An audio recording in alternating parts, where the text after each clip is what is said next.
நம்ம ambulance puncture ஆயிடுச்சு, கீழே பஞ்சர் ஓட்டிட்டு இருக்காங்க. சரி ஒற்ற வரைக்கும் உன் வீட்டு பக்கத்துல இருக்குது, அப்படியே உன்னையும் பார்த்துட்டு குழந்தையும் பார்த்துட்டு போலான்ட்டு வந்தேன். தங்க இந்த பிஸ்கட்டு. மாமா தேங்க்ஸ் சொல்லிருக்காங்க. வெல்கம் டா தங்க. ஏன்னா இப்ப கூட வண்டி பஞ்சராங்காடிக்கு தான் வந்திருக்கிறீங்க, இல்லைன்னா நாங்களும் உங்க கண்ணுக்கே தெரிய மாட்டோம். அப்படிதானே?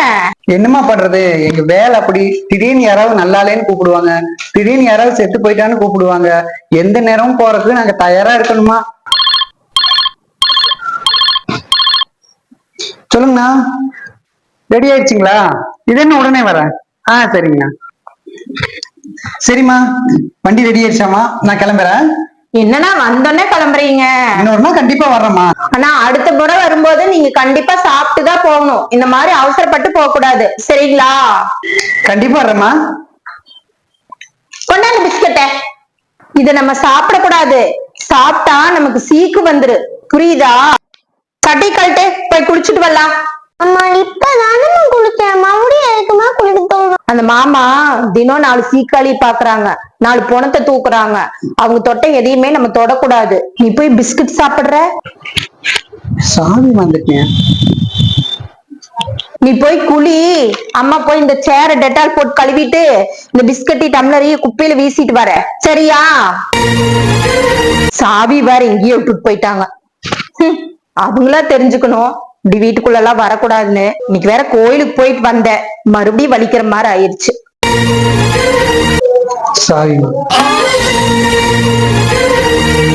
ஏமா, போன வருஷம் உன் வீட்டுக்காரருக்கு நடு ராத்திரியில் நல்லா இல்லாம போனப்போ நான் வந்து என் ஆம்புலன்ஸ்ல கூப்பிட்டு போனேன். அப்பவும் இதே மாதிரிதான் டெட்டால் போட்டு வீட்டை கழுவுனியா? என் வீட்டுக்காரர் எப்படியாவது காப்பாத்துக்குன்னு கையெடுத்து கும்பிட்ட உனக்கு அப்ப கடவுளா தெரிஞ்சனா இப்ப தீண்ட தகாதன்னா தெரியல. எங்க உயிரை பணைய வச்சு ஒவ்வொருத்தர் உயிரையும் நாங்க காப்பாத்திக்கிட்டு இருக்கோம். அப்படிப்பட்ட எங்களுக்கு நீங்க மாலை ஓட்டு மரியாதை செய்யாட்டியும் பரவாயில்ல, இப்படி அசிங்கப்படுத்தாம இருந்தீங்கனாலே போதும்.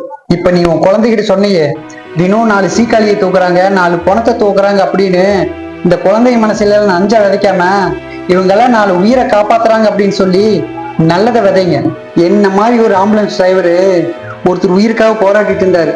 அவரை காப்பாத்த போகும்போது ஆம்புலன்ஸ் ஆக்சிடென்ட் ஆயிடுச்சு. ஆனா உயிருக்கு போராடிட்டு இருக்கும்போது கூட அந்த டிரைவர் என்ன சொன்னார் தெரியுமா? என்னுடைய பேஷண்ட்டை காப்பாத்துங்க, அவரை காப்பாத்துறது என்னுடைய பொறுப்புன்னு சொல்லிட்டு உயிர் விட்டோமா ஆம்புலன்ஸ் டிரைவர். அப்படிப்பட்ட எங்களை எல்லாம் நீங்க போற்றாட்டியும் பரவாயில்ல, இப்படி தூற்றாம இருந்தீங்கன்னா போதும்.